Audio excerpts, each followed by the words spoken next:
You ready? I'm ready, sir. All right. Good morning from Vietnam. Thanks a lot for joining my Insight Sharing Show, Mark. And on behalf of the listeners around the world, we want to say thank you for being so generous to spend your time with us. Well, you're very welcome, Ha. Very welcome. And Mark, since you haven't been to Vietnam, please accept our invitation formally. If you travel to this part of the world, please let us know. So my wife and I, my family, will be so happy to take you and your family around town. Okay? Oh, I love that. Thank you. You're welcome. And in our culture, it's very honored if we can have you to do a little introduction about who you are and the works that you do. Would you please do that for our audience, please? Sure. It's always a big question to ask somebody that, it's like, where do I start? But in the big picture, Ha, is that I wrote a book almost 12 years ago called Lead from the Heart. And the fundamental idea is that we are, across the world, fundamentally misleading. When I say misleading, I don't mean giving them bad information. I mean, we're not leading people in a way in our workplaces that's aligned to human nature. And we have always believed that the mind, our brain, is what drives all of our behavior. And what I put in my first book, and have now completely rewritten and doubled the size of it in a second edition that just came out, and you can see it behind me in the blue, is the idea that two things. One is that we're not the rational beings that we think we are, that instead of I think, therefore I am, up to 95% of human behavior is driven by feelings and emotions. And we also know that it's not just the brain making all of our decisions, that the body, including the heart, has a huge influence on how we think and how we act. So if that's true, then what we need to be doing is to lead people in a way that aligns to supporting their well-being, to supporting their growth, to supporting their psychological and emotional safety. And the reason that, and appreciating them and developing them and coaching them and all of these kinds of things are so important is because human beings, you and me, all of your listeners, we are hardwired to thrive on the experience of positive emotions. We need positive emotions in great disproportion to negative emotions in order to thrive. So if I manage you with fear, if I manage you with intimidation, if I don't demonstrate to you that I care about you, if I demonstrate to you that I'm not trustworthy, and then I'll do whatever it takes to make my business work at your expense, all of that is negative emotions. And we think, well, I'm going to manage with fear because we know we can count on people getting their work done. But the truth is that it's short-lived because you're undermining human well-being. You're undermining human thriving. So what I'm calling for is for a new orientation in the way that we lead that says, effectively, love your people. Now, you can hold them accountable for results, and you can say, I need you to do this by such and such date, and you will still be responsible for that. So it's not like you're giving people a pass and just say, do whatever and whenever. You're saying, we still have goals to meet, we still have a business to run, but it's how I manage you in the most caring and supportive way while setting those goals and expectations that makes a huge difference in whether people are engaged and loyal, happy, productive, and achieving the goals that you set for them. Wow. And then you came up with that idea 12 years ago when you first introduced the book, Leading with the Heart. Lead from the heart. Yes. From the heart, yeah. Mm-hmm. And in this episode, we're gonna examine how you lead into that book together. Is that okay? Sure, by all means. All righty. So let's travel time, because I believe that whatever we do now always have a source of how it started. So so when I was young, Mark, I always wanted to become an astronaut. All right, and jumping in different plan. That seems to be so cool for me. But life didn't give me any opportunity do anything near that dream that I had when I was young, right? So when you were young, what was your dream about your future, though? That's a very interesting question because I don't know that I certainly didn't dream of being an astronaut.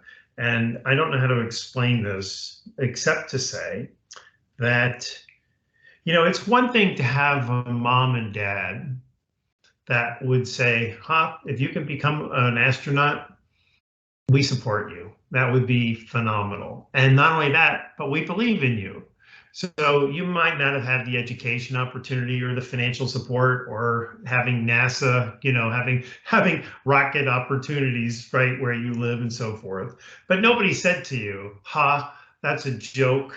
Give up your dream. You're not smart enough to be an astronaut. You're not going to be that person. Those are better people than you.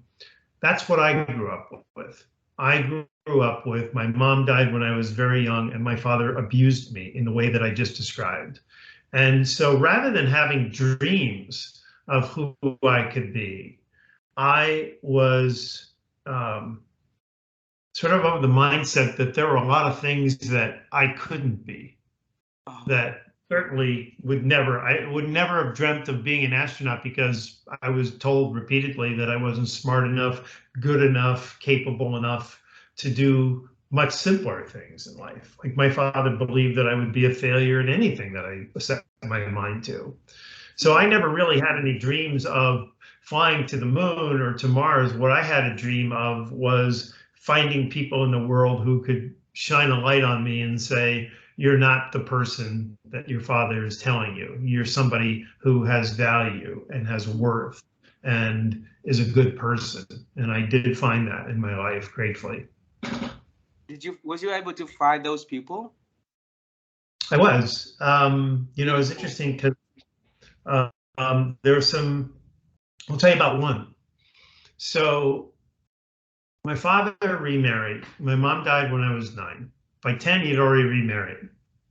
And the woman that he married was no more loving than he was. In fact, for somebody who had just moved into the family, she was rather brutal. We'll just say that. She just very disrespectful and didn't care. And so I grew up in New York, which in the winter time, this time of year, is very cold. And so I came home from school one day and my stepmother said, I don't want you in the house. I don't want you anywhere near the house. So you come home, you change your clothes, and you stay out of the house until 7 p.m. So I got home at 3 o'clock in the afternoon, and I wasn't allowed to be in my own home until 7.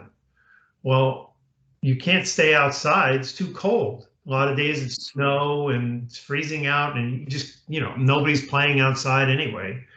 And so I only had one place to go, and it was next door where my 2 best friends lived. And I just started going over there and then realizing that one day their mother, who had 5 children of her own, was going to say, you can't come over here every day. Like, you got to go find some other place because I got 5 kids to raise. And, it's nice having you every once in a while. So I was terrified that that's what she was going to say.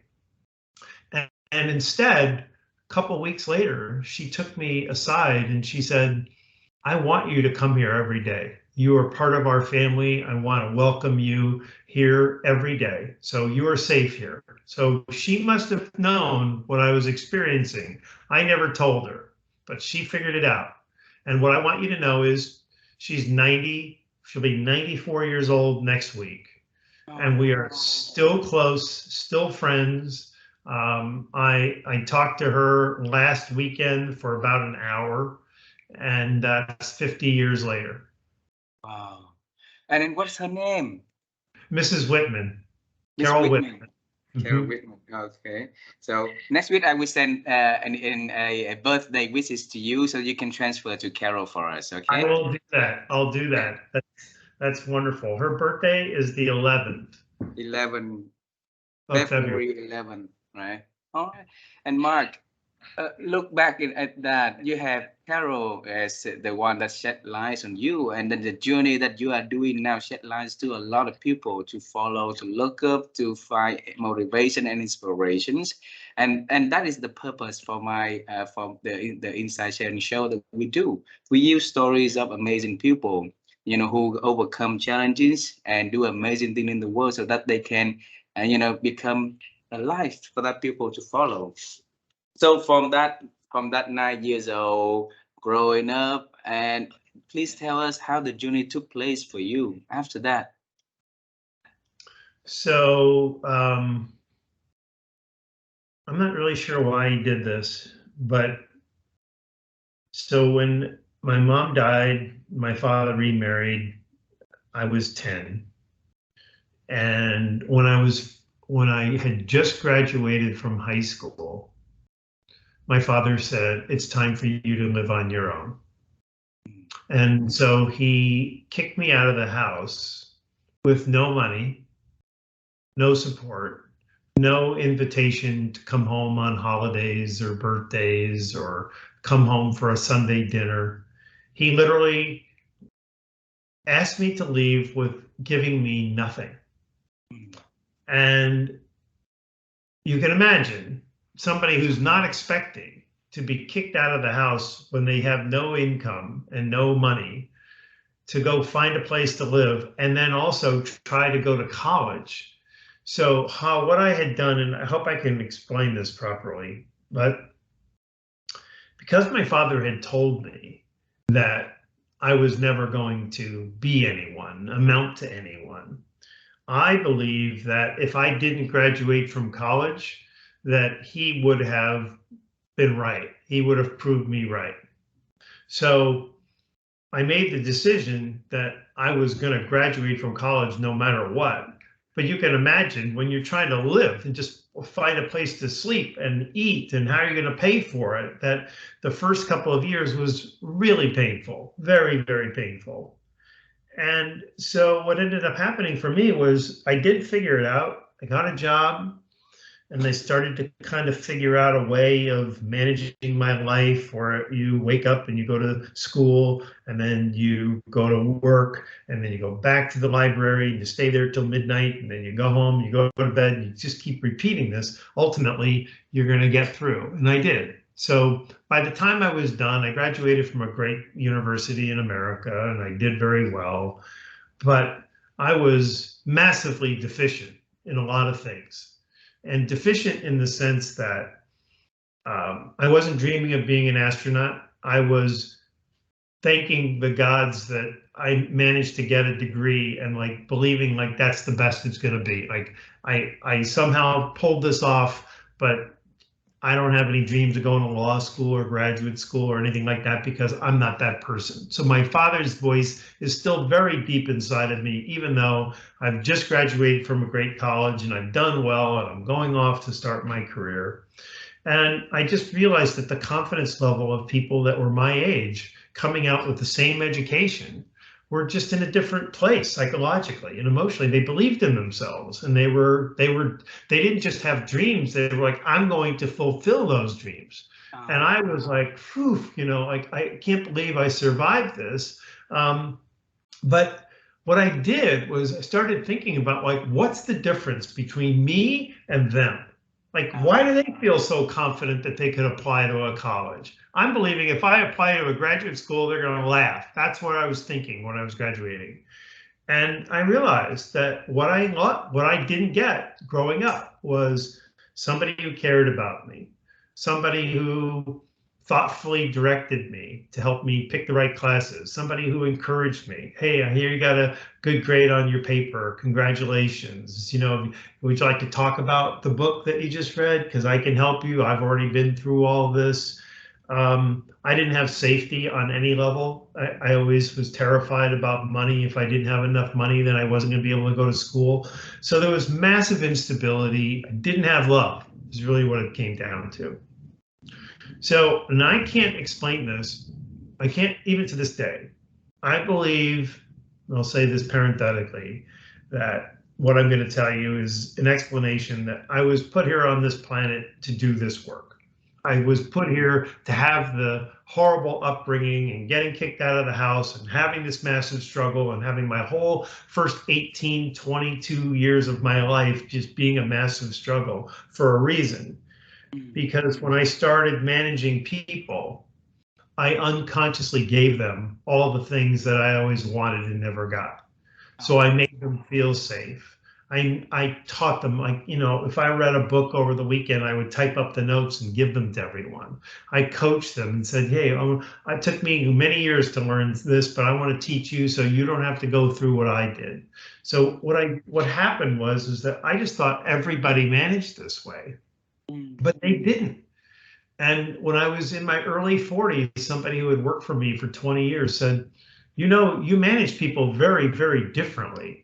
And I said, what do you mean? She said, well, look around you. Everybody else is managing with fear and, raising their voice if they're not achieving their goals and making people feel threatened. And you're doing it with a totally different approach. And I said, well, what do you mean? And so she started to give me examples of what I was doing. And I was, I think, 42 years old when I realized that the way that I had been managing people was a direct response to how I was raised, my whole upbringing.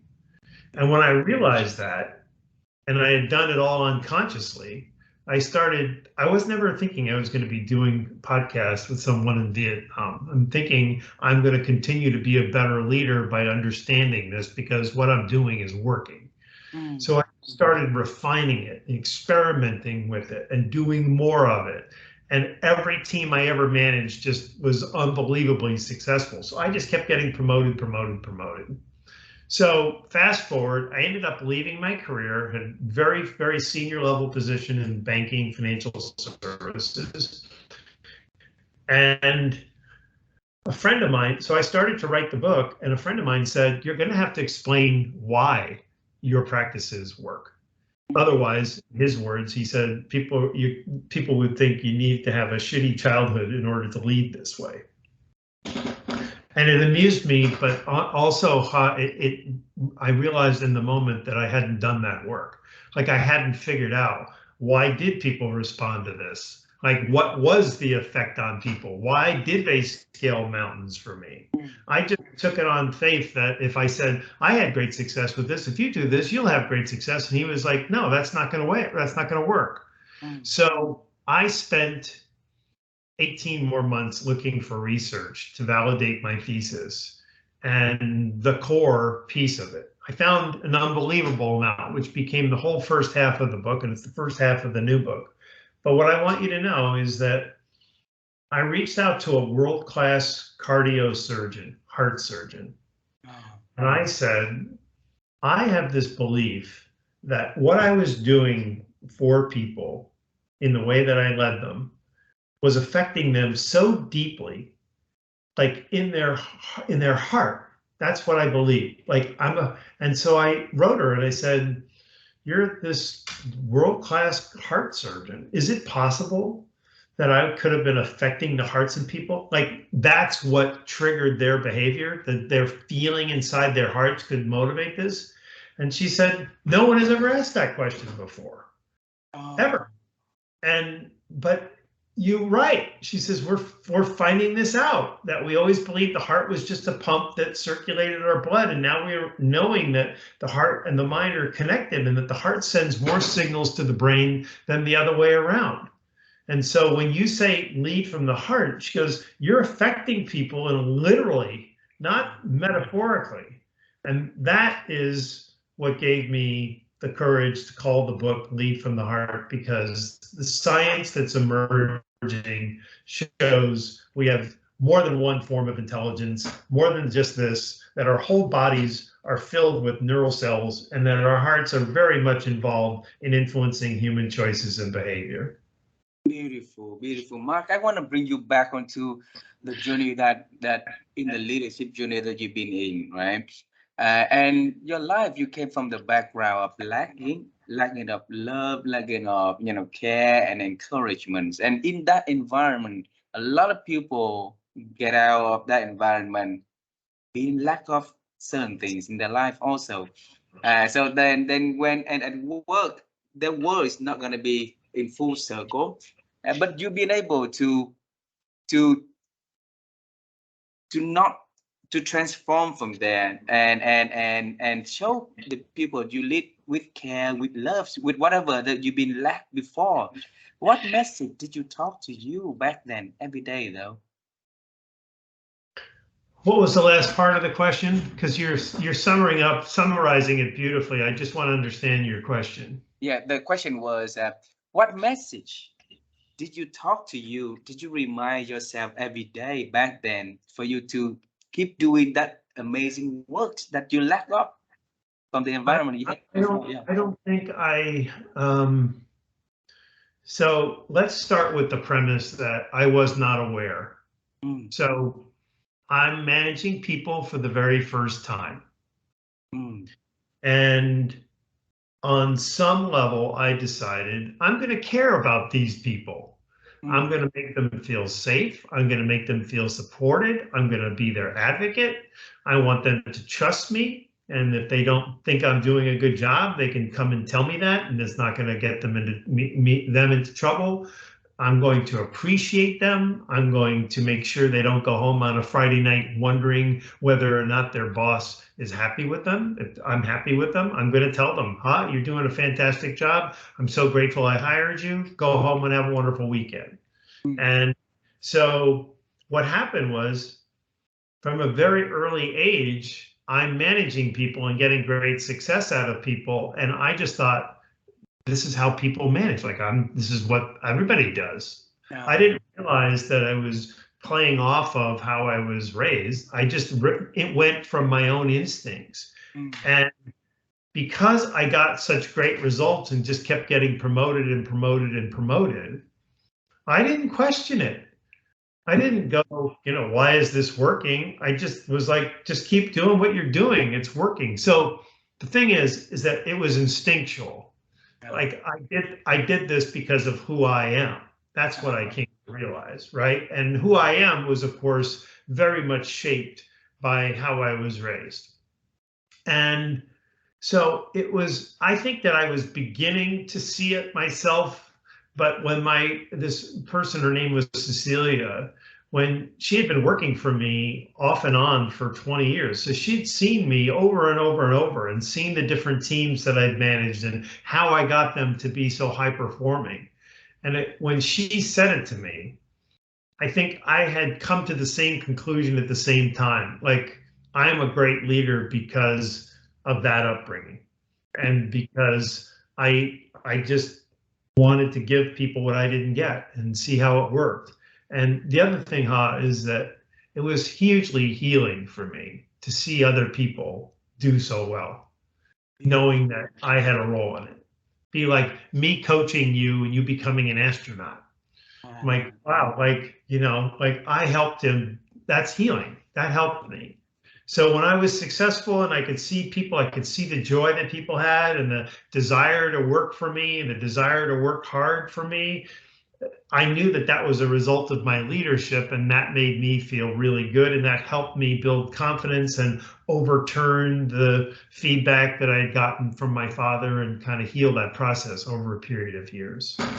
so Cecilia was the one that came to you and told you that you are good leaders who lead really differently from other leaders, right? Correct.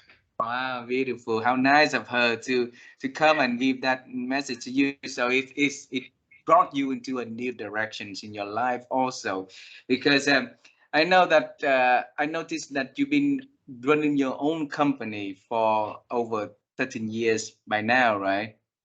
All right. So was Correct. that a part of from Cecilia's talk that transformed you to decided to take in a new directions in your career? No, not exactly. Oh, So okay.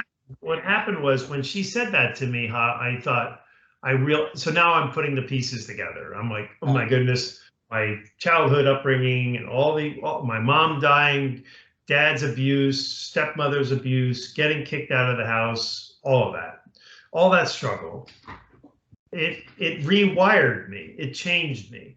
So when Cecilia said that to me, I was like, I want to like I don't think I anticipated that I'd ever write a book or do this work. I really just thought I'm doing well in my career and I want to refine my understanding. Now that I understand what I'm doing and why I'm doing it, let's do more of it and see what happens. So Ah, I became sort of like an expert at my own practices, if you will, because I really figured out, okay, this is how it works. And I knew now what I was doing. So what ended up happening was almost, I don't know, 7 years later, the bank that I was working for was acquired by another organization. And the way they treated their people was so bad and so disrespectful that after 9 months, I decided I don't want to work for these people at this level. I don't want to be a representative of their standard of leadership, which was abusive of people and exploitive of people. So I decided to leave, and when I decided to leave, I had this inkling that maybe I'm going to write a book. But the idea was to say, do these practices, do these things that I learned to do, and you will get great results from people. But then when my friend told me that I was going to have to explain why it worked, and I found the research that just completely confirmed that everything we're doing is wrong and everything that I'm recommending is right, I realized, wait a minute, like this is coming full circle. Like this isn't just for me to write a book and then go back to work and forget about it. This is like I'm the Pied Piper for this idea. Like this is who I'm meant to be. You're mm, not going back to work. You're going to be an advocate for this message, for this idea. yes. So that's what brought the company about, and that's what has led me here. Mm. And Mark, in our culture, in the West, in the Eastern culture, we believe in something called destiny also. So somebody was born with that calling, and then so your life was a prime example of of living, experimenting, and respond to the callings to help people to change their practices of leading, and. So the whole notion of leading from the heart basically is now proof worldwide that is an effective leadership Yes, model. Yes. yes, yeah. But I want you to know, it's been a real struggle. It's not like I wrote the book and people woke up and said, "Oh, we should start leading this way." It was like, no, we don't need to do this, and we don't need to care about people and pay people what their paycheck, and they have a job. They should feel lucky. Like I don't need to be coaching them. I don't need to appreciate them. I don't need to care for them. So it's been a real uphill battle. And there have been many, many days where I have thought, this is too painful for me to continue, because people just dismissed it. They heard the idea of leading from the heart and they thought, oh, he must be a religious nut or a spiritualist or someone who doesn't get business. And it was the latter that most people landed on. It was like, you don't bring heart into leadership. Everybody knows that. So whoever wrote this book is stupid, is a fool. Mm. And so, when you start with a conversation and they go, that sounds really stupid, it's hard to persuade somebody to open their mind to fully understand that I'm not talking about this heart, the romantic Valentine heart. I'm talking about this biological, anatomical heart that Mm. we're discovering does a lot more than just pump our blood. So if you can get your head around that, you can throw away all the other stuff because we're really talking about science. But Mm. it was right until honestly in the business world, it was very recently where business is becoming to realize that everything that I've said for the last 12, 13 years is true. And then Mark, that leading to a very curious question from my end. All right. We are creator of feelings, of habits, right? And we know that in our life there's a lot of things that happen to us, and then and then leading by the feelings. So we remember how good feelings leading to how how we gonna remember that, how we're gonna be productive and efficient in what we do through the good feelings, right? Good motivations. And leaders are amazing people. Leaders are not stupid, right? They've been leading the team to success, but why did they fail? Recognizing the importance of leading by the heart for that A, many a years. couple of reasons, I think, is one is that um, we they we haven't managed this way ever in history. So if you go back, you think about like in ancient history, in the Middle Ages, the serfs, were abused by the landowners. And in the Industrial Revolution, people were told that I'm going to pay you to do your job, and I'll give you a little bit more if you produce more than my expectations. But if you don't do a good job, I have somebody waiting to take your job. So I'm going to let you go and find someone new. Well, that's traditional leadership theory, which says pay people as little as possible, squeeze as much out of them as possible. So, and then you have another spin, which is that many companies, the largest employers in our world, are corporations, and they are owned by shareholders. And so if you go to a shareholder and you say, hey, we're going to send Ha to training because we think that investing in Ha is going to be a good long-term benefit for the company, you will have some shareholders say, let Ha go get his own training. I don't want you spending that money on him because that means you're taking it away from me. And so this is what you're seeing in technology right now. Business is slowing.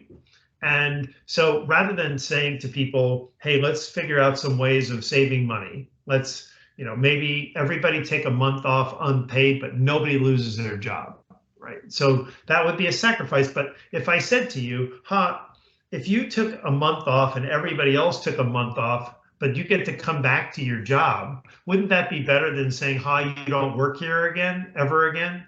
I mean, that's a better deal, but nobody's doing this. Nobody's thinking this way because the shareholders are saying you need to cut your costs by millions and millions of dollars. And so the fastest way to do it is just to fire people.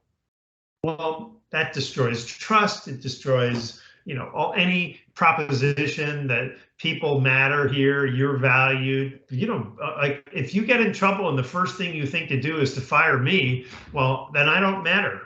And you may let me go, but everybody else that's staying now knows that if things get worse, they're going to be next. So you've just polluted the waters of trust. You've destroyed people's sense that this is the place that cares about me, and you'll never recover it. So if you went out and you said, hey, we need to save $100 million, and I'm putting a team of people together to come up with ideas. Now, you still may end up having to let some people go. Maybe there's some businesses that are slowing down where you just don't need that talent, right? But it doesn't need to be, tens of thousands of people. So if you can demonstrate to employees that we did everything we could to prevent this layoff, people would understand it. People would say, hey, you did your best. We understand. But when you make no effort, then people just look at you and they just think, well, why should I be loyal to you? And if they're not loyal, well, then they're not going to put in discretionary effort. They're not going to work on weekends. They're not going to do any of the things that you would love for them to do, or stay late, or put their heart into their work. My language, universal language.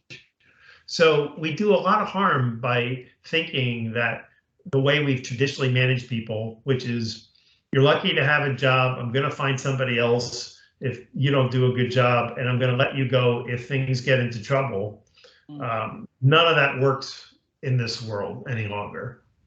Beautiful. And then because of the people like you who leading that change 12 years ago, and eventually, the world started to follow that, because that is fundamentally is supposed to be the way leaders leading, right?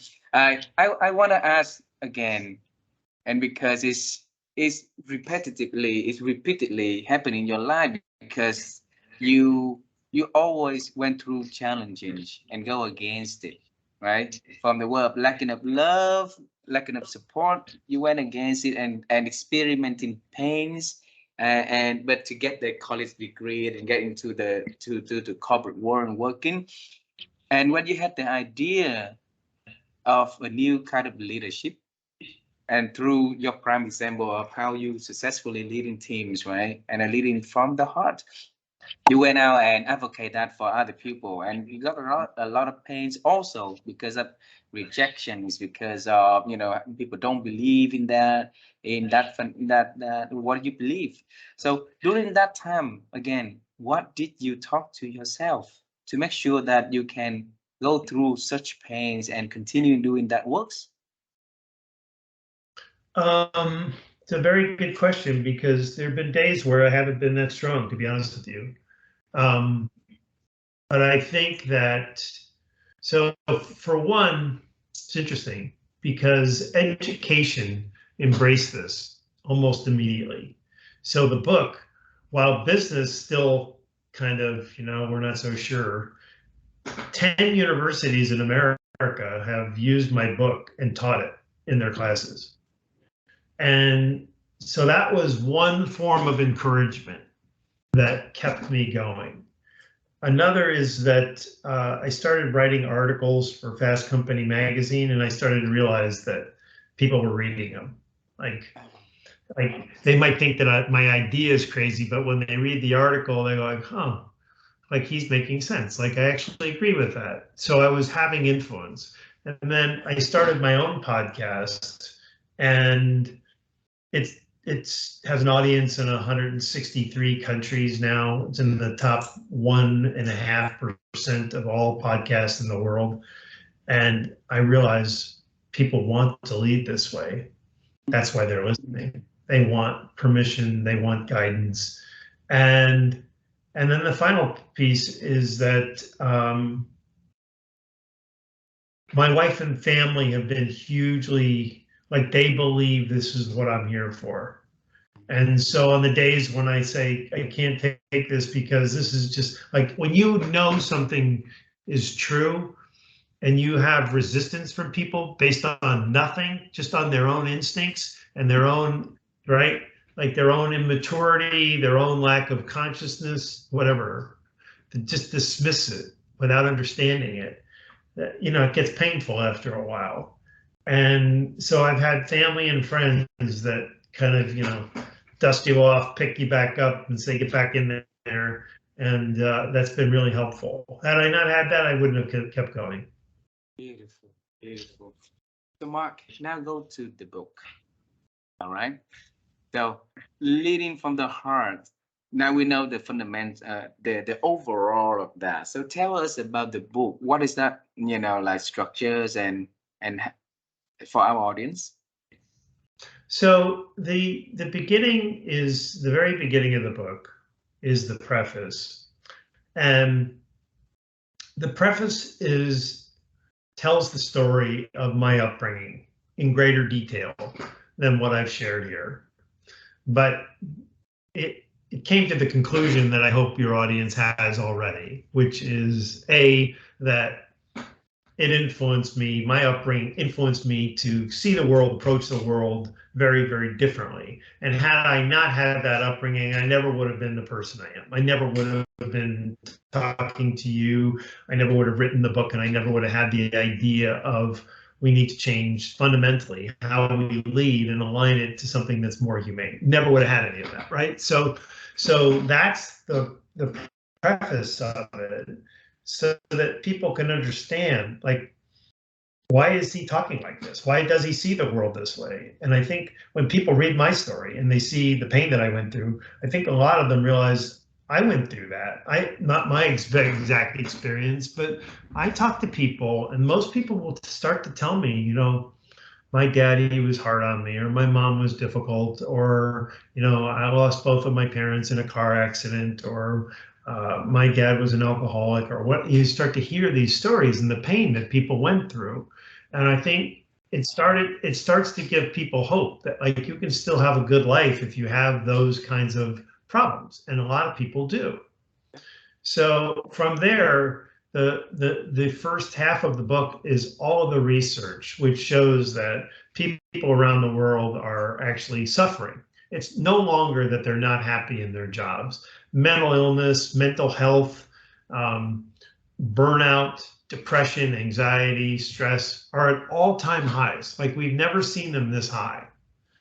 And so if we're managing our workplaces, where do you spend most of your time? You spend most of your life at work.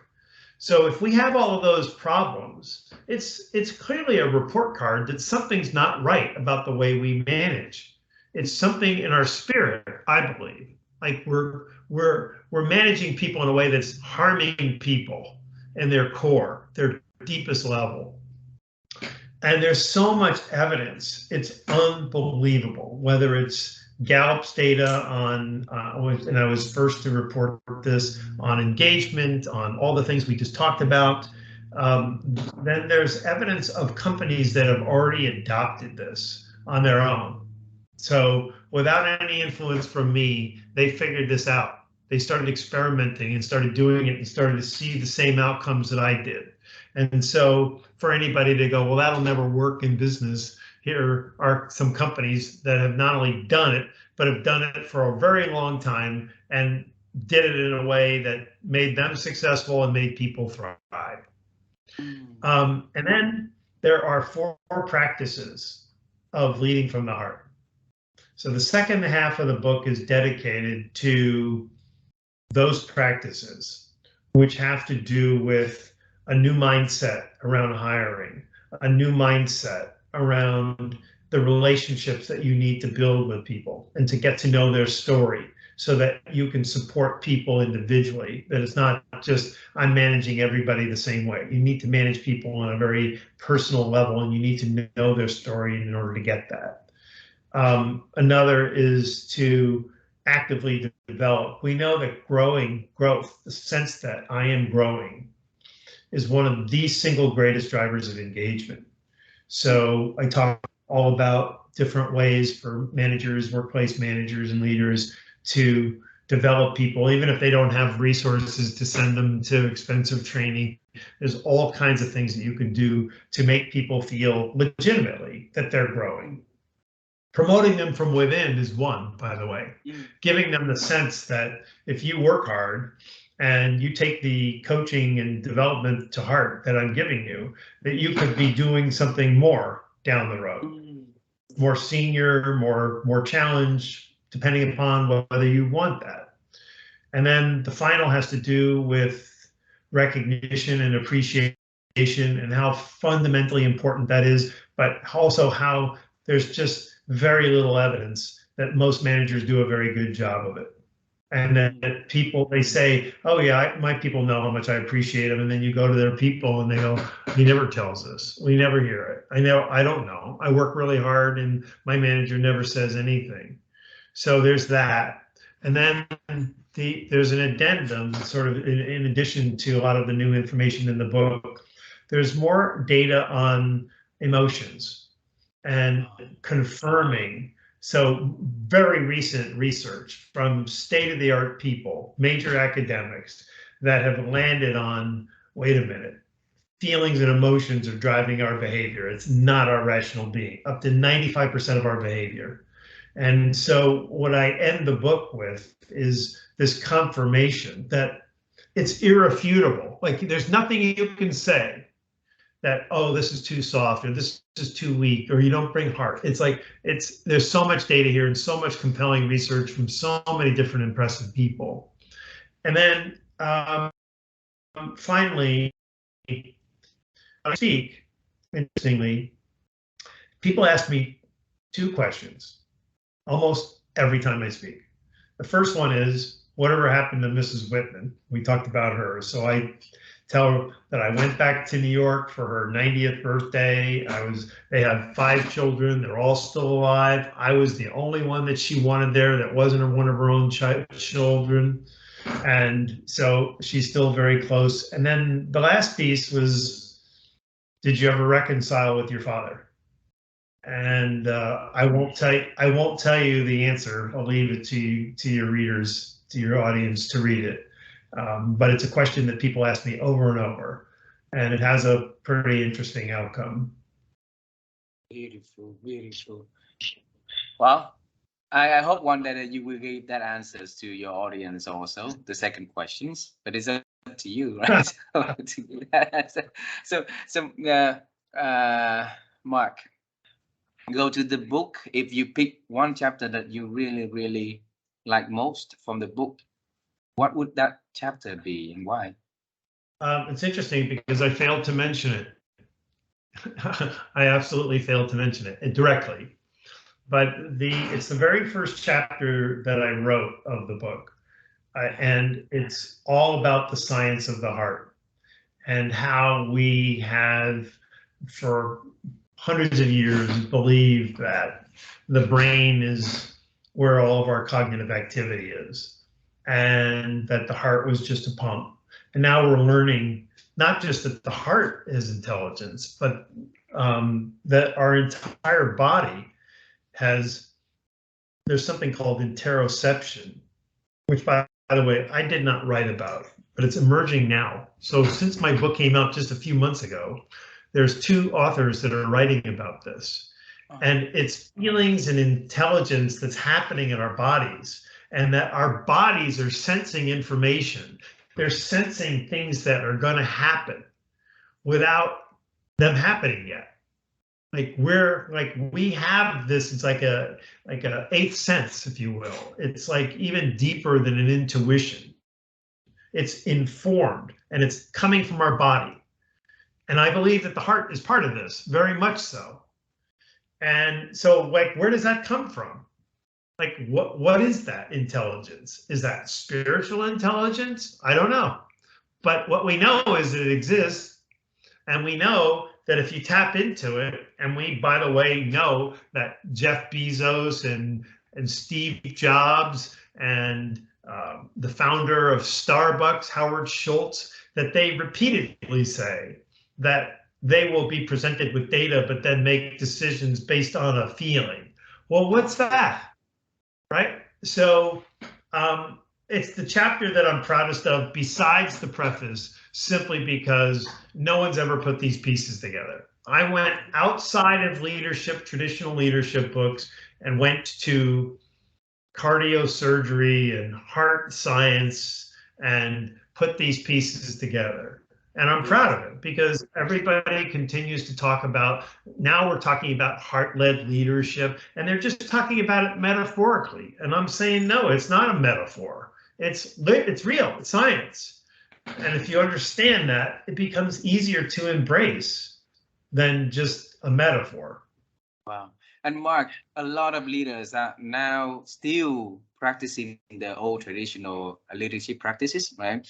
So if they want to transform onto a heart, like a leading back from their hearts, what do they need to prepare now for that new journey and become a more transformative leaders? I think that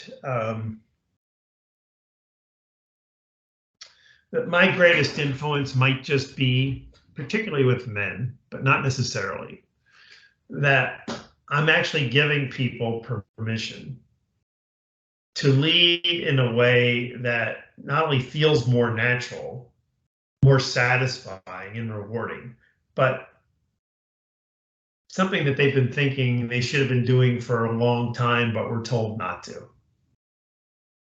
And so if you've ever had the idea that being an ally, and I don't mean a best friend, I don't mean have them over for Sunday dinner or go out and drink beers with them or tea or coffee or whatever. I'm talking about building a trusting relationship with the people that work for you and advocate for them. If you've ever had an inclination to do that, I'm saying do it. I'm saying there's no downside to starting now. You don't have to wait for your company to do this. You don't have to wait for your manager to tell you to do this. Just do it. Because, you know, for my whole life, I proved it. And for the last 13 years, I proved it scientifically. Like, so, you know, and by the way, the only reason I did that was because my friend alerted me to the fact that people need proof before they're going to believe anything. Yeah. That we should, if I say to you that, I mean, think about it this way. Think about you personally being my employee. And if I say to you, you have two choices on the way that I'll manage you. I can manage you with fear. You know, if you don't do a good job, I'm going to yell at you, and you know, so understand that. And if you really don't do a good job, well, I'm going to have to let you go. And I'm probably not going to do much for you. I mean, there's the job. You figure it out. Do your best work. And like I said, if you don't rise to the occasion, then I may have to find somebody else for you. So that's option A. But I'm going to pay you. You have a job. You're working for me. Okay. So, and option B is if you work for me, I'm going to care about you just because you work.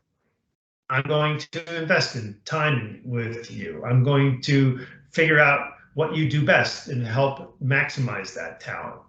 I'm going to check in with you regularly and see how things are going so that we both feel good about the relationship and so that we can fix it if it's broken ever at any point. And I'm also going to make sure that you know where you stand so that you never have to worry, is my boss happy with what I'm doing? And I'm going to appreciate you openly. I'm going to tell everybody, just did really great work, and I want everybody to know it. Which boss do you want to work for? The first one or the second one? What's the second one? How many people listening to you think would want the first one?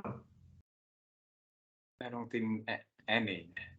So why are we managing people that way then? Because we didn't know. I think that's it. I think that's it. Yeah, that's very insightful. And somebody just pointed this out to me, that people want to, they just don't know how. And that's a big leap from where we've been. Up until now, it's been, I don't want it because I don't think it sounds right. Sounds stupid or misinformed, or that'll backfire and I'll get fired, or I'm not going to meet my goals. And now people are warming up to it.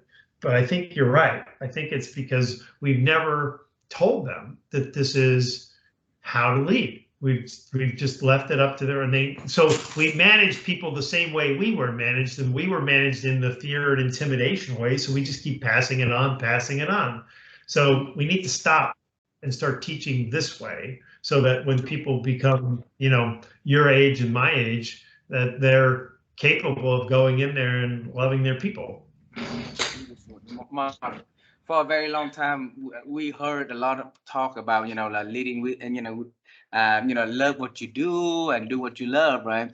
But so the work is a very important part of life, and if our leaders can ignite, can change and transform the way that they lead to have the people find love in their works, that will make the work becoming so meaningful for their employees. And thanks for leading that. I have two last questions for this conversation. Is that okay for you to spare additional few more minutes with me? Oh, absolutely. Okay. I love to know about thinking, all right, because my wife and I, we've been talking to over 500 experts, including, a lot of, well thought leaders around the world on how they think, because we believe that the thinking is the first part of the transformation. If we think well, we think right, then we will, have the positive change. So over the years, what was your secret that helped you to expand your ability to think, Mark?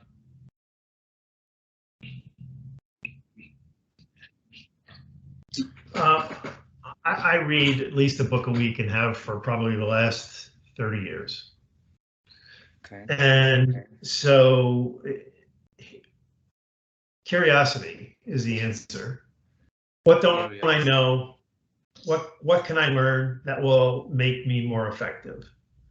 And you start to realize that, after you've read a lot of books, and the placeholder behind you, interestingly, is a whole bunch of books, and you start to pick up themes and ideas that are consistent, and they change you. And one of the things that I've done for the last 30 years is, whenever I read a book that's nonfiction. So first of all, I read mostly. I don't really make time to read fiction, although there's nothing wrong with fiction. I just tend to lean into nonfiction. I will write all over my book, and then I will type up notes that I can read later. And so I'll just show you. This is just a small sample of book summaries that I have for every book that I've read over the last 25, 30 years. So what happens is, when I go on an airplane and I'm traveling, I'll take 10 of those with me and just go through them. And it reinforces, you don't remember everything that you read in a book, but I have the notes of what I thought was most important, and it's changed me, And by the way, I take those and I give them to people, so that it's not just because it's a time-intensive thing. But when I give them to other people, particularly people who work for me, I'm influencing them. So it's a benefit for me to say, hey, I read the book, I typed up the notes, would you like them? And people are like, yeah, I don't have to spend all those hours that you did, sure, But now I'm sharing information, and now I'm having a conversation with someone about something that I read. So we're reinforcing it, and they're going, well, what about this? And so curiosity is the answer. Beautiful, beautiful. The last question is about the future. So we've been examining your past and the present already. Let's examine the future a little bit. Is there anything that exciting you are working on and you want to share with us, so that we can celebrate with you in advance, Mark? Well, one thing that we're working on right now is online training that is going to be a Lead from the Heart course that will teach managers. So if you hear me speak or you read my book, then you'll get the reinforcement of real life examples. You have this situation with this employee. How would you use the Lead from the Heart principles? So I'm working on that. And I won't say where, but a company I'll just say in Europe, in a major city in Europe, has decided that they want to take this entire philosophy and change their entire culture. And so I'm going to help them to do that. And so why that's so exciting is because it's a reminder that what I'm talking about is universal. It's not America or Great Britain or an English-speaking country. This is what we're talking about here, and the have talk for this last hour is human.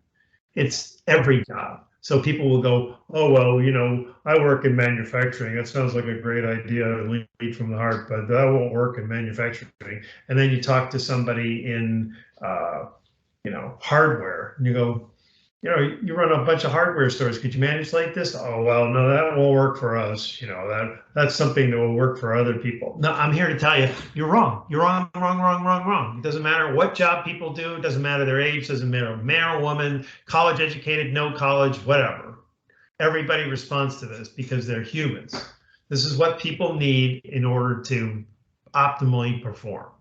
And you can continue to manage them with fear and make yourself feel like you're doing a good job, and letting people feel harmed and go home and drink too much and have arguments with their spouses because they're under so much stress. Or you can support people in a way where they look forward to going to work and doing great work and having great work. It's universal. It works everywhere. That's kind of the point. Exciting, and I congratulate you in advance for that. And all the work start to get paid off. And Mark, is it's so honor for me to having you on our show, and so thankful for you sharing your journey, your stories, and a lot of advices for us to change our way of thinking about leadership and moving toward into the transformative leadership in leading from the heart. And I wish you well. I wish you all the best. I wish you all the love and the support that you will have for so that you will continue spread and the new way for people to leading so that they can bring positive change into the world of works. That's very important. And I hope to see you in person one day. Me Thank you for being so persistent and for making this happen. And it's been a delight to meet you. So thank you very much. I really very much enjoyed it. Say hello to your family for us, please. All right. I will indeed. Thank you, and to yours. Thank you. Best of success with your program. Bye, Ha. Bye bye.